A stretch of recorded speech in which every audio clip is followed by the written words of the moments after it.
আসসালামু আলাইকুম।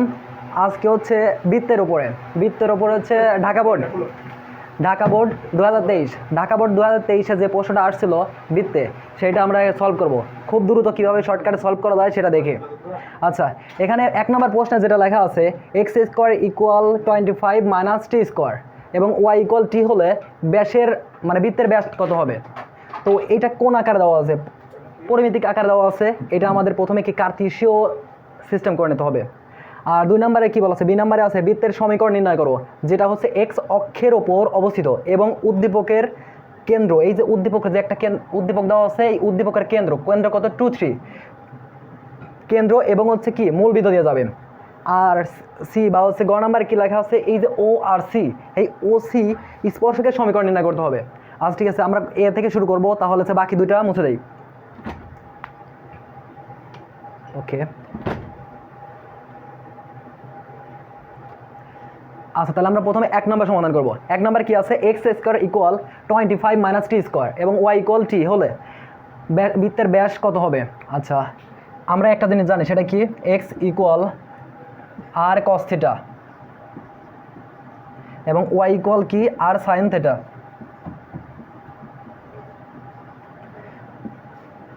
আর square equal x square plus y square, এই দুটো ক্যালকুলেশন করলে এটা হবে।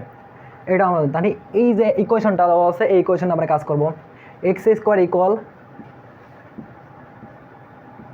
25 মাইনাস টি স্কোয়ার, যেহেতু বলা আছে ওয়াই সমান টি, তাহলে আমরা এই টি এর জায়গায় ওয়াই বসায় দেবো। তাহলে কি হবে?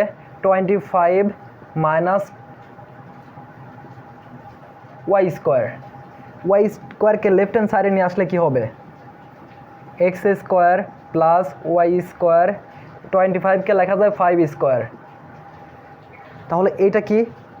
এই বৃত্তের কেন্দ্র কত হবে? কেন্দ্র হবে 0 0। ব্যাসার্ধ কত হবে? সাড়ে আর ব্যাসার্ধ কত হবে? আর ইকুয়াল 5 হবে। তাহলে ব্যাস কত হবে? ব্যাস ডি ইকুয়াল 2 গুণন 2 আর, অর্থাৎ 5 গুণন 2 অর্থাৎ 10 হবে। 10 হবে। ওকে, ক নাম্বার প্রশ্নের সমাধান শেষ।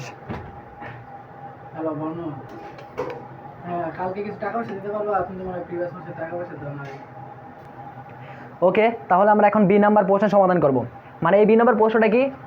স্যার বি নাম্বার প্রশ্নটা কি? ওকে, বৃত্তের সমীকরণ নির্ণয় করতে হবে, যেটা হচ্ছে উদ্দীপকের, এই যে উদ্দীপকটা দেওয়া আছে, এই উদ্দীপকের কেন্দ্র 2 3 দিয়ে এবং মূল বিন্দু দিয়ে যাবে, মানে এই 0 0 বিন্দু দিয়ে যাবে এবং এক্স অক্ষের উপর অবস্থিত। তাহলে এই সর্বপ্রথম আমাদের কাজটা কি? এই যে প্রশ্নটাতে বলা আছে, এই প্রশ্ন অনুসারে চিত্রটা অঙ্কন করা। প্রথমে কি আমরা একটা অক্ষ অঙ্কন করি। ওকে, তারপর কি বলা আছে? এইটা এক্স অক্ষের উপর অবস্থিত, এক্স অক্ষের উপর অবস্থিত হবে এবং যা মূল বিন্দু দেওয়া যায়। তার মানে এক্স অক্ষের উপর অবস্থিত হবে, যেটা হচ্ছে মূল বিন্দু দেওয়া, মানে এটা হচ্ছে 0 0 বিন্দু দেওয়া যাবে। এটা এক্স অক্ষ, এটা হচ্ছে ওয়াই অক্ষ, যা হচ্ছে মূল বিন্দু এবং হচ্ছে এই কেন্দ্র দিয়ে যাবে। এক্স অক্ষের উপর অবস্থিত এবং মূল বিন্দু দিয়ে যায় 0 0 এবং হচ্ছে কি এই যে উদ্দীপকের কেন্দ্র 2 3 বিন্দু দিয়ে যাবে, এইখানে 2 3 বিন্দু দিয়ে যাবে। আর যেটা হচ্ছে এক্স অক্ষের উপর অবস্থিত হচ্ছে এই আমাদের নতুন বৃত্ত, সেই বৃত্তের কেন্দ্র এইখানে হবে। ওকে, এই বৃত্তের কেন্দ্র কি হবে? -g, 0। ওকে, তাহলে আমাদের এই বৃত্তটা বের করতে হবে। আমরা একটা জিনিস জানি, কি বৃত্তের সাধারণ সমীকরণ কি? বৃত্তের সাধারণ সমীকরণ, এখান থেকে শুধু সমাধান শুরু করি।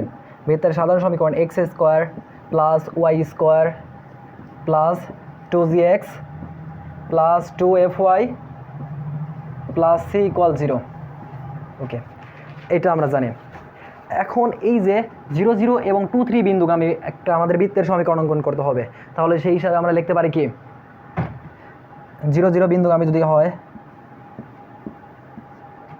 তাহলে কি হবে? ডিরেক্ট সি ইকুয়াল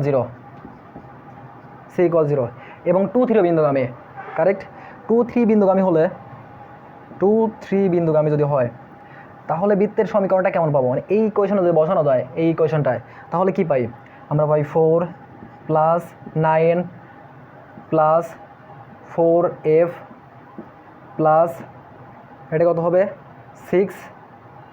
4f না 4g plus 6f plus C equal 0। Okay, C equal 0। আমরা এইখান থেকে একটা জানি যে সি আগের থেকে এই আগের ইকুয়েশনে পাই সি ইকুয়াল 0, তার মানে আমরা সি এর মান বসাবো 0। ওকে, ক্যালকুলেশন করলে কত হবে, 13 হবে plus 4g plus 6f equal 0, কারণ সি এর মান 0।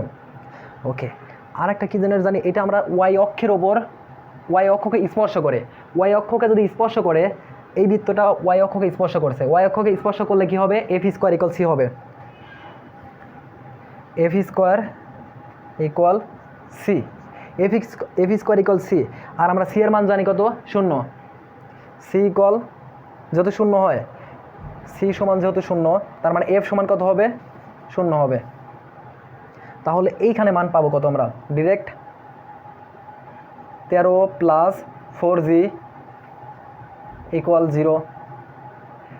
তাহলে জি সমান কত হবে, জি সমান হবে -13 ডিভাইডেড 4। তার মানে এফ এর মান জানি, সি এর মান জানি, জি এর মান জানি। এখন জাস্ট এই বৃত্তের সাধারণ সমীকরণে বসায় দিলে যেটা হবে সেটাই হচ্ছে বৃত্তের সমীকরণ। ওকে, আমরা প্রশ্নটা এই উদ্দীপকটা মুছে দেই।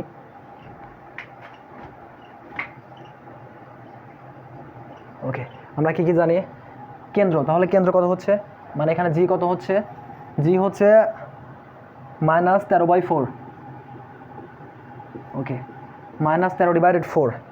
আর এফ কত, এফ হচ্ছে 0 এবং সিও 0, সি এর মান 0।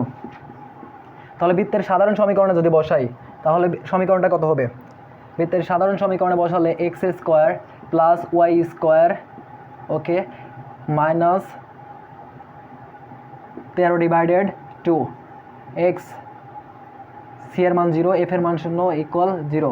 তাহলে এটার ইকুয়েশনটা কেমন হবে, 2x square plus 2y square -13x equal 0। এটাই হচ্ছে অ্যান্সার। ওকে।